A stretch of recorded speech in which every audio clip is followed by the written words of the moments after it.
Hello, everyone. Welcome to Inspire again. Today, we will talk about family routine during the pandemic. As we know, families are the most impacted by COVID-19, and adjusting their lifestyle does not seem to be enough sometimes. And that's why I'm talking today with Dr. Corey. Dr. Corey has been working in family systems research for over 10 years. Her focus is on family and individuals' routine and household chaos. Welcome, Dr. Corey. Thank you, Monira. So here's my first question. So many argue that they have a routine, but maybe not the one we are talking about now. So can you please explain to me or define what is routine? So routines, though, the way I like to look at them is not just what you do, not the activities necessarily, but also how you do them. So things like who's involved in your routines, and are they positive or negative, right? Are they building towards well-being? And that's really what I want to look at. But also as a family system, do they fit with the needs of the family, both logistically, emotionally? Is it meaningful to that family? Because when we start to talk about routines in the old sense of routines, we think about, okay, everybody needs to have a dinner time. Everybody needs to have a bedtime, and we should do it all at the same time. And first we do brushing teeth, then we read books, and then we da-da-da-da. And we need to kind of get out of that way of thinking because activities aren't meaningful for everyone in the same way. And we need to kind of step back and take the emphasis away from those specific activities so that we're really focusing on the things that are meaningful and are accessible to your family. What kind of routines that you think that would be meaningful now? And so that's where I would say it's important to figure that out within your own family. Right? Before COVID, family dinner time wasn't always feasible for most families either. Certainly because kids are kind of in more activities. You're rushing from one to the next, to the next, to the next, to bedtime. That there are things that are happening when you're rushing from one place to the next place to the next place. There are routines taking place. So when parents come to pick kids up from school to rush them to the first, practice and pick up the other kid, throw them in the car and go to the next practice. There are actually things happening in the car that are helping them to reset those relationships, to remind them who they are as a family, what's important as a family. So they're happening. They may not be happening in the same way that it's been expected over many, many years. And this isn't new, certainly. I would say back in the 80s, we were called latchkey kids. Yeah, I mean, that was like, whoa, how are these kids going to be functional? And as an adult, they're home alone all the time. And it worked out. But, it's like there's a generational shift that happens to meet the needs of the culture we're living in. Yeah. Right. The thing about school and work, right, for all of us, is that it is a sort of an enforced schedule. And we know we have to wake up at a certain time. We know we have to kind of go to bed around a certain time, so that we can wake up at a certain time. Yeah. For many of us, even at schools, when you're going to eat each day. So that just removing all of that, we've removed the routine that already existed. And then threw people back into a situation where not only did they not have that routine, they now had to create their own in a situation where they may not really have the ability to to be able to do that. Yeah. In our study, we see a lot of families who one or both parents are working what we're considering non-standard work hours, right? So outside of that daytime at 9 to 5 shift. Yeah. And so again, family dinner time doesn't always make sense for somebody who has to go to work at, say, 3 o'clock in the afternoon, 8 o'clock at night. So making sure that you have time together as a family, either on a daily basis or at least a weekly basis, so you know when that time is going to happen. That's what's important.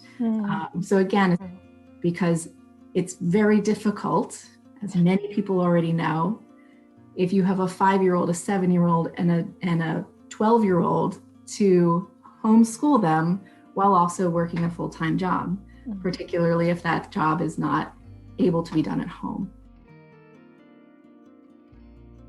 Okay, everybody sleeps, right? That's one thing that's a routine. It's actually Universal. It's universal. Yeah, exactly. And there are things that you can do that you should be doing to make sure that your body is slowing down and beginning the time, getting ready for sleep. It's called sleep hygiene. So it's taking care of your body. It doesn't mean that your mind is always calming down because of things like COVID. We've got a lot of stress that you may be wanting to use screens to distract yourself, and that's not always something that's actually going to help to calm your mind down. So sleep, your sleep routine is something that you can get behind. That's also a good time for some family time. Not necessarily with a screen though. The other thing, and this is not necessarily specific to COVID, but it's like finding the time to make sure things are regular and predictable, because predictability is really what your emotional, social emotional, all of those things are kind of built around making sure that things are predictable. You know things are going to happen.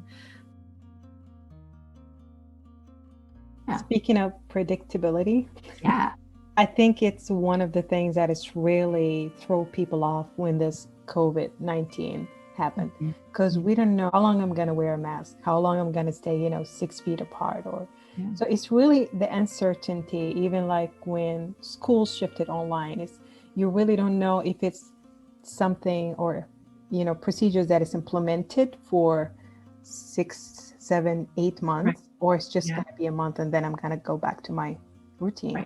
Or 2 years. We still don't know. And I mean, almost a year of COVID. Why is a routine important during COVID-19? Why has it become more important than ever? Last year, for example? Well, it's more important because families are now in charge of it almost entirely, right? Schools may have some set times that kids are going to be getting online.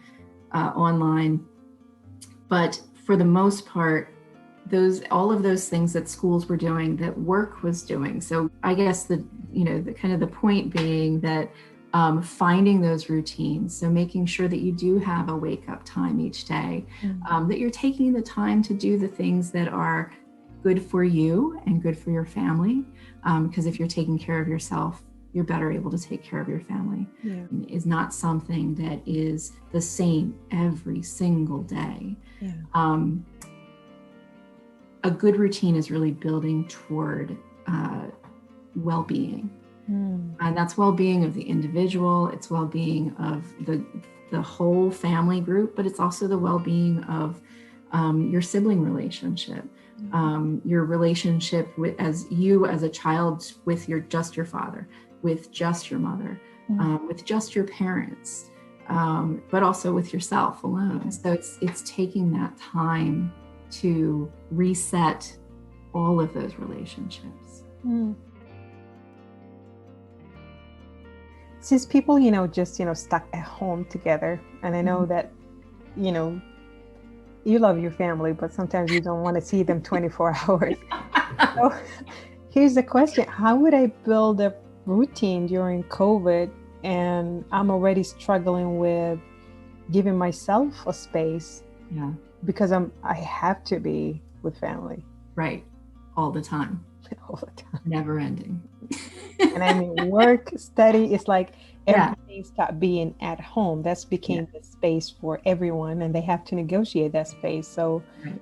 how would I build a routine? Yeah, I mean, I think, again, it kind of depends on your space, right? If you can only do sleep activities in the bedroom, that's great. Only do work activities in the office, great. But if you don't have those spaces, you're using one space as multiple spaces. So again, I guess it really gets back to finding space that can be your own, or can be a quiet space for, So for instance, I think back to working in childcare, we would have 15, 20 kids in a room. Doesn't feel like you're ever alone. But we would, one of the things that you do is you create spaces that there are quiet spaces. So you have pillows on the floor in the, little area where there are books. So creating those little spaces, little environments where maybe it's right in the middle of the room, right over on the other side of the desk, but it's a space where, you can have that quiet time. When I say you, I'm talking about anybody of any age. Yeah. So it's basically like when they have a space they feel comfortable. I would say so. During COVID-19, families feel their life are out of balance, and parents might have different experiences depending on those factors that we mentioned. Yeah. So that proposed a question: how can I start? And from where during this pandemic? Yeah. I mean, I would say sleep, just because I've been working with sleep for such a long time. If you're not getting good sleep, it's really difficult to do all the things that you need to do to function during the daytime. But also be gentle with yourself and your family and know that change is hard.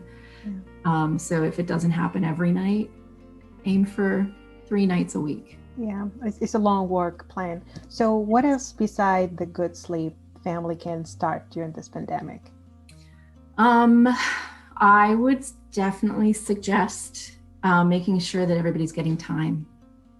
That's another piece. Time with each other, time alone, time with different groups. That's good time, and it doesn't have to be every single day. Little times that is really meaningful. Little times, yeah. I would say that, and give yourself that grace to know it doesn't always work, and that's okay. Yeah. Well, that was a really good conversation, and I truly enjoyed it. But definitely, we have a lot of topics to talk about. So we do. I'll be back.